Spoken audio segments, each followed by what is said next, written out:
Hello Caffeine Fiends, and welcome to another video for www.getbean.com. I'm Vince the Mean Bean Machine, and today we'll be talking about exciting things happening in the world of coffee in the UK. So I want to talk to you about a roaster I visited today, who's essentially building big things in the industry and trying to effectively shift the coffee culture in the UK to a more kind of reflective, long-term sort of ideal, rather than the kind of quick grab a coffee on the run sort of culture we presently have. So this roaster is called Sustain Coffee. Sustain Coffee, I've spoken about before. I have ordered coffee from them. I've done a review of that coffee on our channel, so do check that out. And I've spoken to Mr. Mohammed Benachour, the man who owns and runs Sustain Coffee, before. He's a really lovely guy. And essentially I found out about Sustain Coffee because they were operating in the town that I happen to live. Now, they've recently moved to Hatfield, which is effectively the next town over, and they're opening this wonderful space, which had a soft launch today, and we kind of went down there and checked it out. So whilst we were there, we kind of checked out the space, had a lovely coffee, and spoke to Mo about his big plans and what he wants to do with it. So what that effectively is a sort of arts and culture hub that wants to shift this notion of just having a quick coffee on the move, which is something we've kind of picked up from the Americans. We sort of ape their coffee culture as opposed to a lot of kind of European or other coffee cultures, although that sort of notion is found across the globe. And he wants to make it far more of an experience. So whilst we were there, he roasted up some coffee for us and took us through a coffee ceremony. So it was much like a tea ceremony. It was a tasting of this exquisite coffee from Panama, and it was sensational. So we'll go through that and basically talk about the big plans coming and how he's going to do that.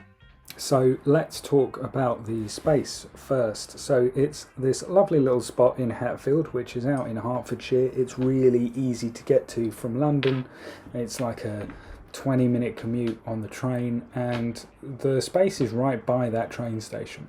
So it's this really lovely, I won't say warehouse space because it's got a lovely kind of shop front, but it's a big room that has a lot of space for what it will essentially be the roastery, fronted by a sort of event space and a cafe as well.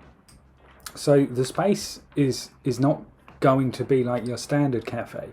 There will be the sort of regular espresso machine and your regular baristas for those that just want a quick coffee or your standard latte, and they'll serve those sort of sustained coffees. But the main idea around this space was to create a community hub, where artists can come and musicians can come, and they want this sort of performance space that has DJs and music and I guess this real kind of communal vibe is what he is aiming for.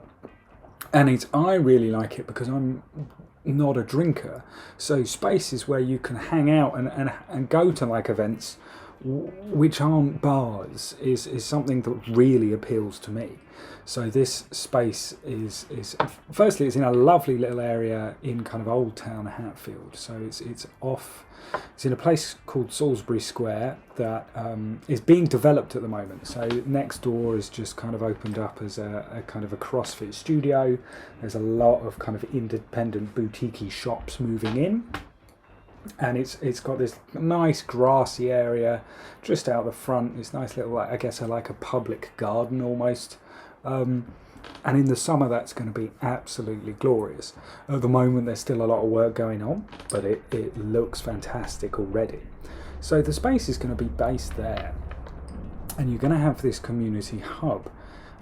So that's going to be exciting when people start to move in, creators start to move in, and make this a sort of spot that they want to be regularly. So it's not just going to be for coffee nerds like you and I, but also for artists and creatives, which is really also kind of exciting for someone like me. I write and I work in the creative sector, so it's quite interesting, an interesting concept. Now, Mr. Achua didn't particularly want me putting up a lot of the images of the space, just because he said it's a bit messy at the moment. It is, because it's still a work in progress. It was a soft launch. There's a lot of kind of chipboard about and machinery still packed up and whatnot, but it was just a soft launch to see how that space worked, to encourage kind of local people in, and I just kind of tried down to show my support and say hello. So I've edited out as best as I can a lot of that, but I don't think, personally, I don't think that's necessarily a bad thing. I think we could, I wanted to kind of show how it would develop over time, but that's fair enough. So I'll only show you the kind of the coffee setup and what we did there today, but it is really, really exciting. So we went in there and had an oat latte, and from the Sustain kind of what they sell already. They are distributors, and they make most of their money by distributing to kind of hotels and cafes anyway. But this will be, I guess, their flagship where they sell their stuff. But what it really excited me and I found really interesting was I'm going to refer to him as Mo, was Mo's approach to what he wants to do there with coffee, which was to start basically bringing in really rare, high-end coffees and having tastings and tea ceremonies that, take half an hour, and you sit there and you talk about coffee and you taste the coffee and you taste it in different ways it's roasted, and you smell the aromas and you have this conversation about it. And his approach was that he does direct trade with his farmers. So he flies out there, tries to fly out to see his farmers twice a year, and they effectively just pack up the coffee they've got and ship it straight away. So there's no middleman. So it's almost kind of better than fair trade in that sense, that he is giving them a direct price, cutting out those kind of coffee brokers and giving them this opportunity to sell directly to him, which is really interesting because he is working with kind of other coffee roasters to find these rare and exciting coffees. And basically he wants to create these experiences where you can go and have like an hour session, a half-hour session, and just really sit and enjoy the coffee. No milk. It will be, because there'll be these really kind of light coffees, these rare sweet coffees that you shouldn't be diluting with milk or changing the flavour of. And he wants to kind of go, show what coffee is like. And he explained it in such a way, like champagne or prosecco. You open the bottle on the first day and you taste it, and it's different the second day because it evolves over time. Those gases leave and that taste changes. So he wants to really bring this kind of fifth wave of coffee into the UK. Presently, I'd say we're at a third wave where you have specialty coffee. You go to independent coffee shops and buy decent coffees. And he is now about this experience of sensational coffee. He wants to make coffee experiences like wine experiences or champagne experiences. And that's really exciting. So he was talking about this, and then he offered us the opportunity to. He sort of demonstrated what he wanted to do. So we kind of went behind the cafe space. They've just got a portable bar set up with a La Mazzarocco, espresso machine. So he's still got high end kind of espresso stuff as well. So Mr. Achur took this coffee from the partner he is working with called 90 Plus, and ground it up in. He actually had it as green coffee, so it had it in green bean form, so it wasn't roasted yet. And this coffee is an incredibly rare geisha coffee from Panama. Now, for those of you that don't know, geisha effectively means a sort of wild bean. It's untouched coffee that hasn't really been, it hasn't been bred, it hasn't been altered, it hasn't kind of been evolved for human tastes. It is just, the natural coffee bean found in the jungles. So the bean itself came from Ethiopia, and then this farmer in Panama grows it on his lot. I took this incredibly rare coffee. It's so rare. It's, you've got to bear in mind, this is the sort of coffee that you're paying 50, 60 quid for 50 grams. So it's this exquisite floral taste that's amazing, genuinely amazing. You taste it and you go, that's not coffee. It's genuinely a sensational, different. It's a different sensation to what we're used to over here, which is sort of caffeine heavy. You need your morning pick me up, and such is the culture embedded in the kind of British psyche about coffee. Even specialty coffee struggles to introduce these sorts of coffees because there's still something in the mindset of that needs milk, that needs sugar, that needs, coffee is a pick-me-up. It's not, you don't treat it in the same way you treat wine. And that's what Mo was saying, was that he wants to create this sort of almost a wine culture around these high-end coffees. So he took these beans and he took out what was effectively a mini roaster.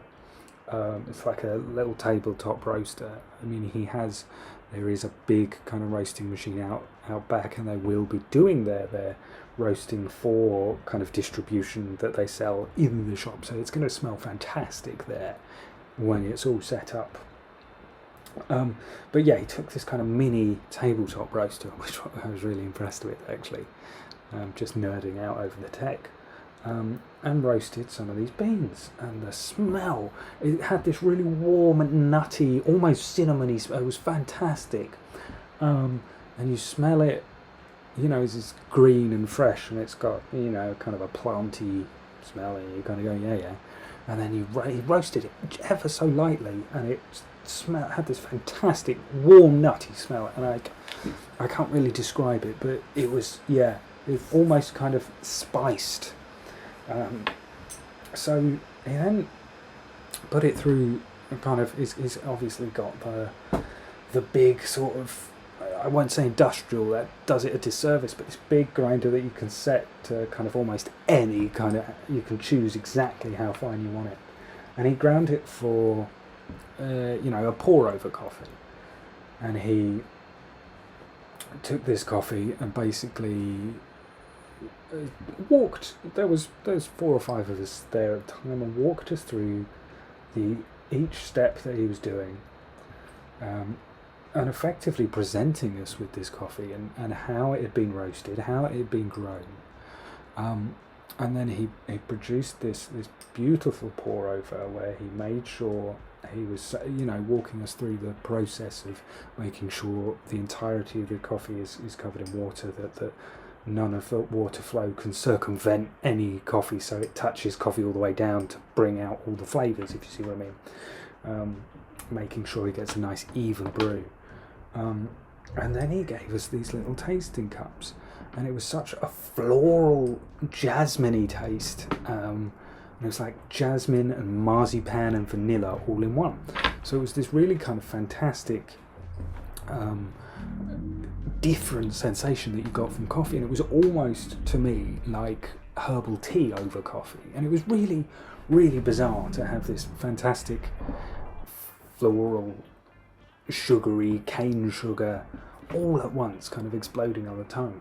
And it was genuinely, I thought I'd go down there, grab a quick kind of latte and kind of show my support and get on with the day. But he kind of took us in and showed us what he would be doing as part of these, obviously a kind of condensed version, but as part of these experiences. And he wants more people to get involved in these experiences and understand that coffee isn't just a caffeine heavy drink that you grab on your way to work. It has all these flavors and textures and mouthfeel and that you can really bring out, and he wants to effectively bring it to this level. Now, what was fantastic was that I'm not paying 50, 60 quid for a coffee that I'm making at home on my DeLonghi. Yeah, it's, don't get me wrong, I like my DeLonghi very much, but I'm not going to pay that much money to effectively butcher it with low-end equipment, and I could get, a gooseneck kettle for 150 quid and the right filter papers and whatever. But to experience this coffee like that, and then talk about it and be able to question an expert about where it's come from and how these flavours have arisen, is something that's genuinely exciting. So it's taking that and running with it, which is really interesting in terms of how that's going to develop. And if he's going to kind of sell these experiences, I can really see that being very popular with a certain crowd. And then put it into this kind of arts hub where you can meet other creatives, and it's quite an exciting prospect. So I don't know whether he'll be able to change the face of kind of British coffee culture, but I really hope he succeeds, and I think there's big things on the cards for Sustained Coffee. So yeah, do check them out. Obviously they're still kind of, the roastery is still a work in progress, but when it's up and running, I'm really excited to kind of go back and see how it all comes together. So yeah, thank you for watching. Do hit those like and subscribe buttons. Check us out at www.getbean.com, and if you have any more questions, let us know in the comments below. Thanks a lot, take care, and we'll see you all soon. Bye bye.